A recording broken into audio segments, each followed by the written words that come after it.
Hello students, this is Varsha Singh from Achievers Academy. Welcome back to our social science class.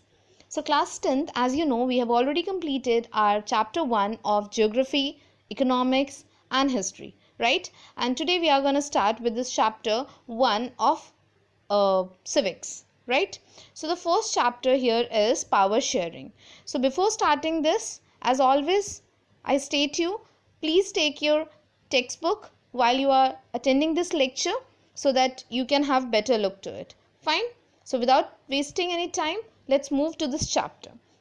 So as you can see here, power sharing के बारे में हम पढ़ने जा रहे हैं. So what is actually power sharing? So यहाँ पे हम जो चीज़ें पढ़ने वाले हैं वो हमारे 9th स्टैंडर्ड से रिलेट कर रही हैं. हमने 9th स्टैंडर्ड में जो भी चीज़ें पढ़ी थी रिलेटिंग टू डेमोक्रेसी एंड कैसे पावर का शेयरिंग होता है between the organs of the state and the government, उसमें आपका जुडिशरी, एग्जीक्यूटिव, लेजिस्लेटिव, आपको पता है कि कुछ स्ट्रक्चर्स होते हैं, राइट? वो इसमें इन्वॉल्व होते हैं. वो कौन से हैं आपके? पहला आता है लेजिस्लेटिव, देन एग्जीक्यूटिव, जुडिशरी, और इस तरीके से कैसे उनके पावर्स को बांटा गया है. इन चैप्टर्स में आप 2 कंट्रीज़ के बारे में भी पढ़ेंगे, जिसमें से एक है बेल्जियम और एक है श्रीलंका. सो यहाँ पे आप पढ़ने वाले हैं story of Belgium, story of Sri Lanka. Okay और यहाँ पे किस तरीके से डिफरेंट तरीके से दोनों कंट्रीज़ ने पावर शेयरिंग को प्रमोट किया है. ठीक है, तो वो हम यहाँ पे पढ़ने वाले हैं. इसके अलावा हम जो इस चैप्टर में दिया हुआ है और भी सारी चीज़ें कि पावर शेयरिंग क्यों ज़रूरी है, वो उसका होना क्यों ज़रूरी है, उसके नहीं होने से क्या चीज़ें होंगी, why power sharing is actually desirable, and power sharing के टाइप्स कितने हैं, फॉर्म्स क्या हैं, वो सब हम इस चैप्टर में पढ़ने वाले हैं. सो आगे बढ़ते हैं. So as I have stated earlier also, यहाँ पे है बेल्जियम एंड श्रीलंका की स्टोरी. सो हम एक एक करके दोनों चैप्टर के बारे में पढ़ने वाले हैं. तो अगर हम बेल्जियम की बात कर रहे हैं पहले हम बेल्जियम को डिटेल में स्टडी करते हैं. तो एज यू कैन सी जो हमारा बेल्जियम है वो क्या है? बेल्जियम एक छोटा सा कंट्री है. कहाँ? यूरोप में. ठीक है, Belgium is a small country in Europe, right? वहाँ पे है और वो इतना छोटा है जैसे हमारे कंट्री में हरियाणा है, ठीक है, उससे भी छोटा है एरिया में. ठीक है, उसके जो बॉर्डर्स हैं वो किन के साथ मैच हो रहे हैं? वो बॉर्डर शेयर हो रहे हैं नीदरलैंड, फ्रांस एंड जर्मनी के साथ. उसका जो पॉपुलेशन होता है वो 1 करोड़ से भी कम है. ठीक है, जो कि हरियाणा की पॉपुलेशन से आधी है. ठीक है, अगर बात करें यहाँ पे तो इसका जो एथनिक कंपोजिशन है इस कंट्री का वो बहुत ही कॉम्प्लेक्स है. क्यों कॉम्प्लेक्स है वो जानते हैं. कॉम्प्लेक्स इसलिए है बिकॉज यहाँ पे जो टोटल पॉपुलेशन है वो है 59% जो है वो लोग, उसमें से 2 पोर्शंस में डिवीजन है. कुछ जो हैं वो कहाँ रहते हैं? Lives in Flemish region and speaks Dutch. तो जो फ्लेमिश रीजन में रहते हैं वो कौन सी लैंग्वेज प्रेफर कर रहे हैं? वो प्रेफर कर रहे हैं लैंग्वेज डच लैंग्वेज प्रेफर कर रहे हैं. और जो बाकी के 40% लोग हैं वो कहाँ रह रहे हैं? वो इस रीजन में रह रहे हैं, वलोनिया रीजन में, और वो फ्रेंच बोलते हैं. तो इतने छोटे से बेल्जियम में 2 रीजन्स में डिवीजन है और दोनों अलग अलग लैंग्वेज यूज़ कर रहे हैं. ठीक है, अब जो बाकी के 1% लोग बच रहे हैं ऑफ द बेल्जियन वो जर्मन बोलते हैं, राइट?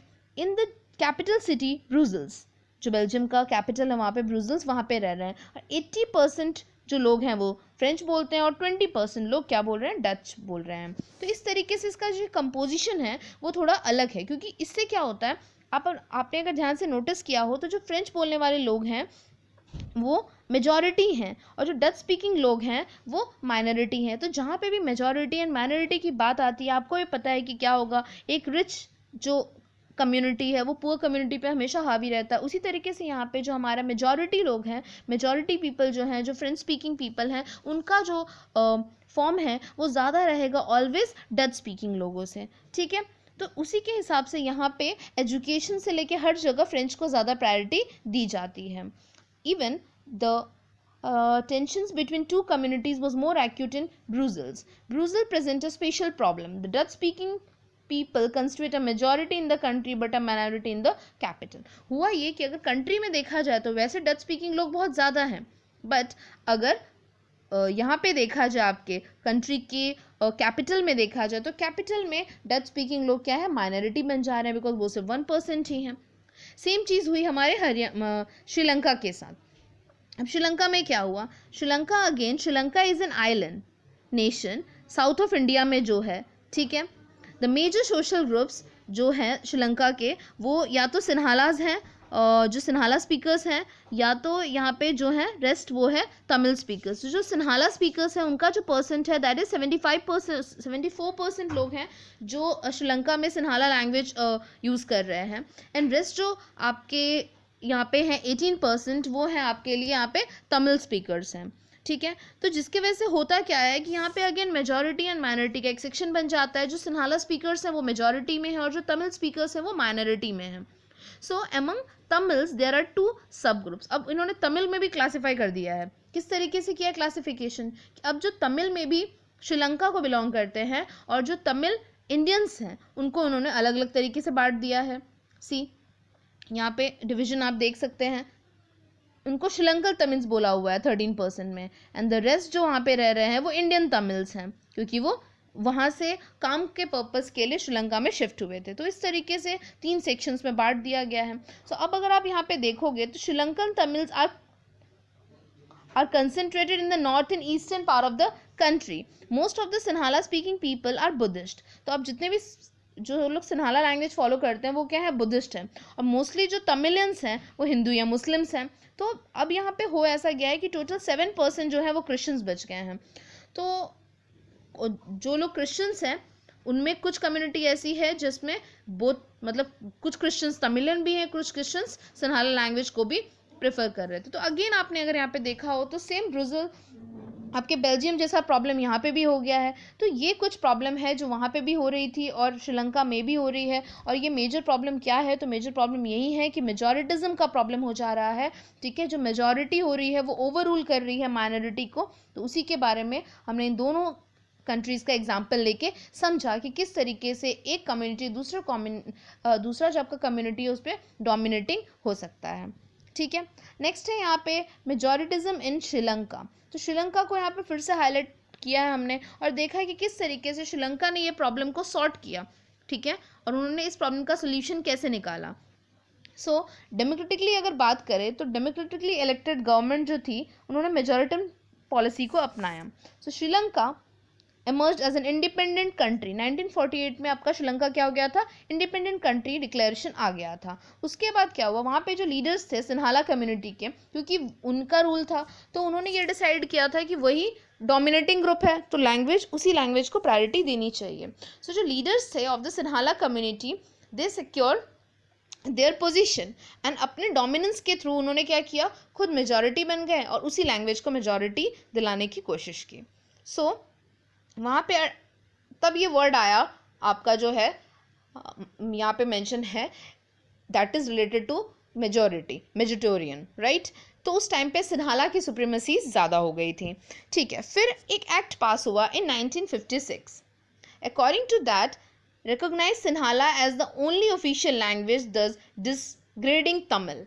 फिर उन्होंने क्या किया, अपनी सुप्रीमेसी को और एक्सट्रीम पोजीशन पे ले जाने के लिए उन्होंने एक्ट लॉन्च किया 1956 में, जब उन्होंने सिन्हाला लैंग्वेज को, क्योंकि जबकि वहाँ पे सिन्हाला और तमिलियंस रह रहे हैं, तमिलियंस में भी कैटेगरीज हैं, उन्होंने सिन्हाला लैंग्वेज को अपनी ऑफिशियल लैंग्वेज डिक्लेयर कर दिया श्रीलंका का, जहाँ पे एक तरीके से डायरेक्टली और इनडायरेक्टली तमिलियंस को डिसग्रेसफुल फील हुआ। सो जो गवर्नमेंट्स थी वहाँ की, उन्होंने जो फेवर्स थे वो भी सिन्हाला के फॉर्म में लेने लगे। उन्होंने उन्हीं को ज़्यादा प्रायोरिटी दी। गवर्नमेंट जॉब्स में, एजुकेशन सेक्टर्स में, हर जगह उन्हीं लोगों को ज़्यादा प्रायोरिटी मिल रही थी जो कि बुद्धिज़्म को फॉलो कर रहे थे। तो जो सिन्हाला लैंग्वेज को फॉलो करने वाले ज़्यादातर लोग बुद्धिस्ट थे, तो एक्चुअली जो बुद्धिस्ट लोग थे सिर्फ उन्हीं को प्रायोरिटी मिल रही थी। जो हिंदूज थे, मुस्लिम थे, क्रिश्चियंस थे, उनको उतना राइट नहीं मिल रहा था।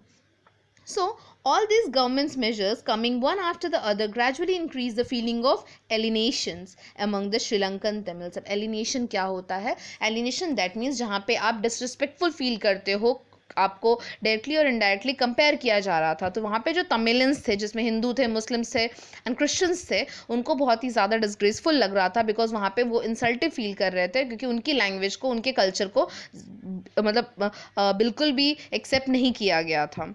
सो आगे ये हुआ कि जब कॉन्स्टिट्यूशंस बने एंड गवर्नमेंट पॉलिसीज़ को फिर से चेक किया गया, उनको फिर से रिवाइज किया गया, तो कुछ इक्वल पॉलिटिकल राइट्स डिक्लेयर हुए। डिस्क्रिमिनेशन के अगेंस्ट हुआ, जो जॉब में उनको मेजॉरिटी को ही फॉलो किया जा रहा था, वो सब डिस्क्रिमिनेशन बंद किए गए।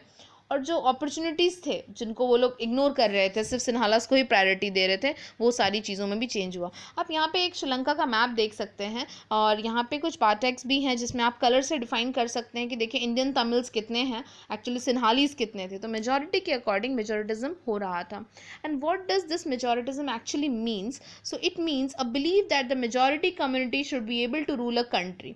गवर्नमेंट का ऐसा मानना कि सिर्फ 2 लोगों के अकॉर्डिंग अगर हम चीज़ें करेंगे तो 50 लोग हमारे अगेंस्ट हो जाएंगे। So it's better to go with the 50 people, because उनकी मेजॉरिटी रहेगी। तो 2 लोगों के ओपिनियन को अगर हम नहीं भी मानते हैं तो उतना कुछ डिफरेंस नहीं क्रिएट होने वाला है जितना मेजॉरिटी की बात को ना मानने पे होगा। सो वहाँ पे मेजॉरिटिज्म का मतलब यही है कि वहाँ पे जो एक ग्रुप है, एक कम्युनिटी है, उसको ऊपर दिखाया जाता है कंपैरेटिवली जो दूसरी है उनको डिसग्रेड करते हुए, राइट। सो ये है आपका मेजॉरिटिज्म, राइट। ये टॉपिक यहीं पे एंड अप हो रहा है। अगेन कंपेयरिंग, आपने 9th में भी या 10th में भी आपने ये चीज़ें पढ़ी हैं, ठीक है। सो लेटर ऑन एक जो डिसीजन लिया गया था वो क्या था? The Sri Lankan Tamils launch parties and struggles for the recognition of Tamil as an official language. तो जो माइनॉरिटीज़ थे उन्होंने क्या किया? उन्होंने धरने देने शुरू किए, स्ट्राइक्स किया, अपोज करना शुरू किया और उन्होंने अपनी इक्वालिटी के लिए, अपने एजुकेशन में अपने लैंग्वेज को प्रायोरिटी मिले, प्रेफरेंस मिले, उसके लिए उन्होंने फाइट करना शुरू किया। And but their demand for autonomy to province populated by the Tamils वो रिपीटेडली डिनाइड, क्योंकि वो बहुत थोड़े से लोग थे। तो जो मेजॉरिटी था वो जब अपना राइट मतलब अपने साइड का जो पोजीशन था, पॉइंट्स थे, वो जब रखते थे तो इनकी चीज़ों को इग्नोर कर दिया जाता। तो बहुत बार ये उन्होंने ट्राई किया है और बहुत बार उनका ये जो डिमांड है उसे फुलफिल नहीं किया गया था। So the distrust between 2 communities turn into wide spread. तो ऑब्वियसली क्या होता है, कहने को एक कंट्री है बट एक कंट्री के अंदर अंदर ही अगर 2 लोग, जैसे कि अभी कहने को हमारा इंडिया है, इंडिया के अंदर वैसे तो बहुत सारे रिलीजन है बट मेजॉरिटी में हमारा हिंदू एंड मुस्लिम्स का कम्युनिटी है। अगर हमारे में आपस में ही चीज़ें नहीं सही हैं और हम इंटरनल कॉन्फ्लिक्ट्स चलते रहेंगे, ठीक है, बाहर से देखने के लिए we are one country but अंदर जो छोटे मोटे कॉन्फ्लिक्ट्स हैं वो चलते रहेंगे, that is considered as civil war. तो वैसे अंदर अंदर चीज़ें चलती रहेंगी तो यूनिटी जो है कंट्री की वो डिस्टर्ब हो जाती है, ठीक है। तो यहाँ पे हमने देखा कि अगर पावर शेयरिंग ना किया जाए, सिर्फ एक ही मेजॉरिटी को पावर दे दिया जाए तो क्या होता है, तो कॉन्फ्लिक्ट्स क्रिएट होते हैं और वो कॉन्फ्लिक्ट्स जल्दी कंट्रीज़ के बीच में क्या करते हैं, विद इन द कंट्रीज़ क्या करते हैं, वो सिविल वॉर क्रिएट करते हैं जिसमें थाउजेंड्स ऑफ पीपल जो है वो मारे जाते हैं। कुछ रिफ्यूजीज़ हो गए, वो अपनी कंट्री छोड़ के चले गए और कुछ लोग अपने कुछ लोगों ने वो चीज़ को एक्सेप्ट कर लिया वैसे ही पूरी लाइफ के लिए।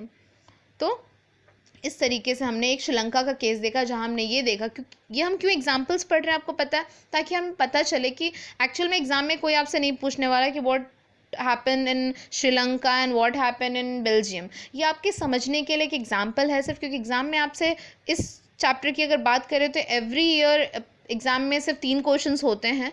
What is power sharing, why power sharing is desirable, and the third one is what are the forms of power sharing. These 3 questions are being asked every year in exam. इसके अलावा एक भी question इस chapter से नहीं पूछा जाता है, ठीक है।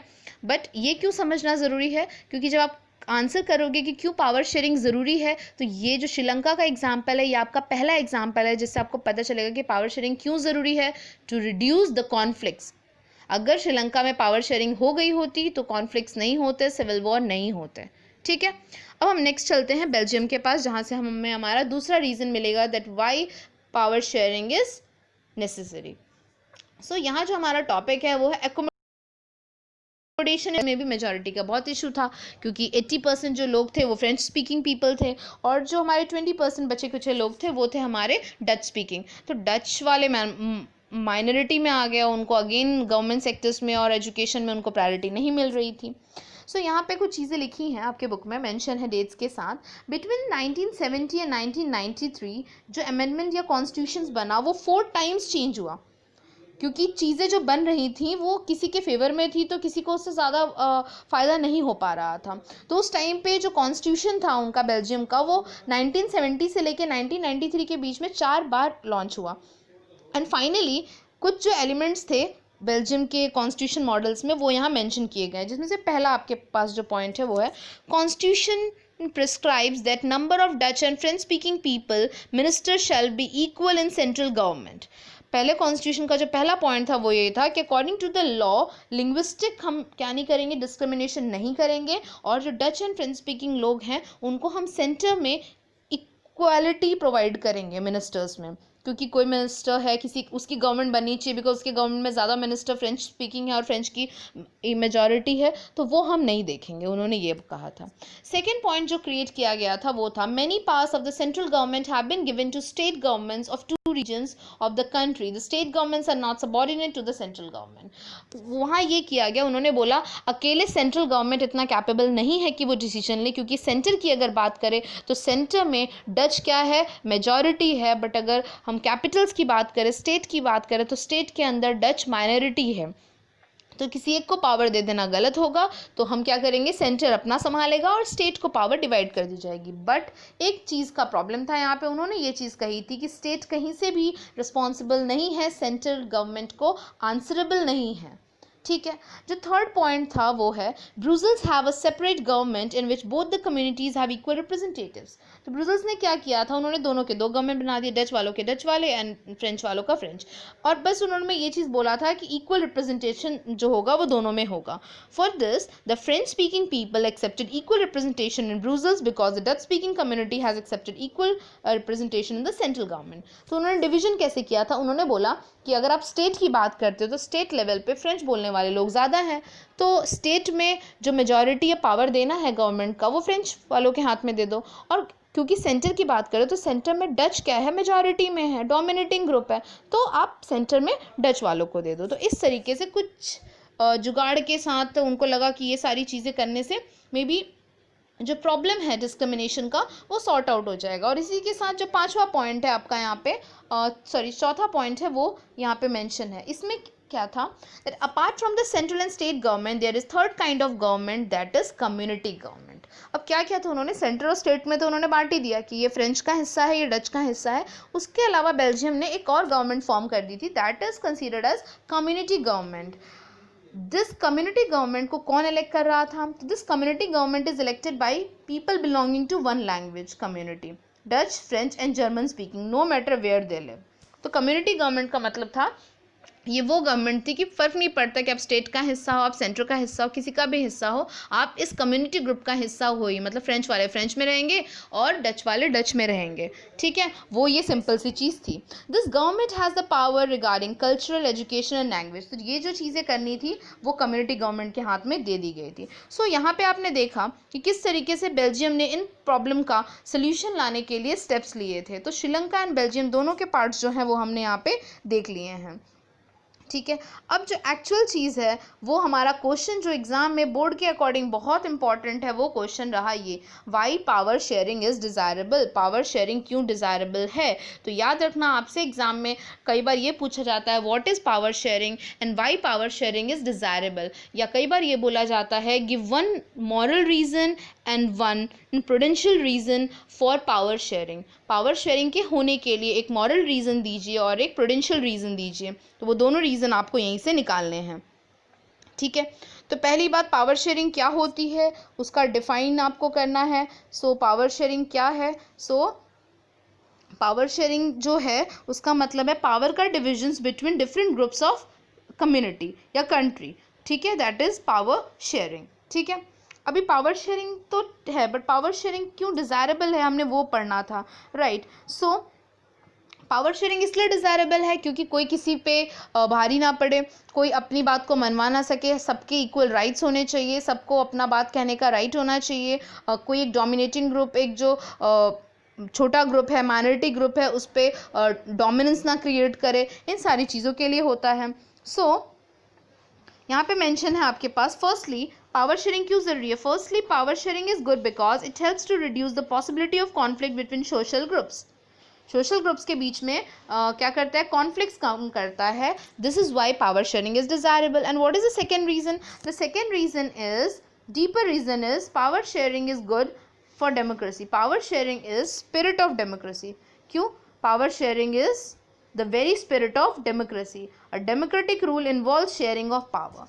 तो ये क्या है, ये हमारा है जो हमने पहला पढ़ा, वो क्या है, जो हमने पहला पढ़ा वो हमारा क्या है, जो पहला पढ़ा है हमने वो हमारा मॉरल रीज़न है। जो हमने दूसरी बार पढ़ा है वो हमारा क्या है, प्रूडेंशियल रीज़न है। ठीक है, जो फर्स्ट हमने पढ़ा है कॉन्फ्लिक्ट्स वाला, that is our prudential reason, and जो सेकंड वाला हमने पढ़ा है that power sharing is the spirit of democracy, वो हमारा क्या है, वो हमारा सेकंड रीजन है, that is the moral reason. तो हो सकता है एग्जाम में आपसे सीधे ये पूछा जाए कि why power sharing is desirable, so you can mention all these 2 points, और या तो एग्जाम में आपको बोला जा सकता है what is power sharing and give one moral reason and one prudential reason. तो आपको याद रखना है कि आपको मॉरल रीजन में कौन सी चीज़ मेंशन करनी है एंड प्रूडेंशियल में कौन सी चीज़ मेंशन करनी है। सो दिस इज़ हाउ यहाँ पे आपने श्रीलंका एंड बेल्जियम का जो पार्ट था वो कर लिया है, एंड उसके साथ पावर शेयरिंग की डेफिनेशंस भी कर ली हैं। एक लास्ट टॉपिक बचता है, that is the forms of power sharing. So will cover this in the next lecture, because बहुत लेंदी हो जाएगा नहीं तो आपका वीडियो, बिकॉज इसमें जो पॉइंट्स हैं वो एक एक पॉइंट्स जो हैं वो बहुत ज़्यादा डेप्थ में में समझाए हुए हैं। सो हम इसको डिटेल में हमारे नेक्स्ट लेक्चर में स्टडी करेंगे। So till then please get back to all this things, जो भी चीज़ें हमने की हैं, डेफिनेशन, उसका रीजंस, उसके जो भी एथिक्स थे, तो वो सारी चीज़ों को नोट डाउन कीजिए, स्टोरी को समझिए, ज़्यादा कुछ बाय हार्ट नहीं करना है, बट रीज़न रेडी होना चाहिए, ठीक है। So I hope everything is clear to you guys. If still you have any problem, please mention it in the comment section, and please feel free to ask anything. Okay? So till then, thank you and have a nice day.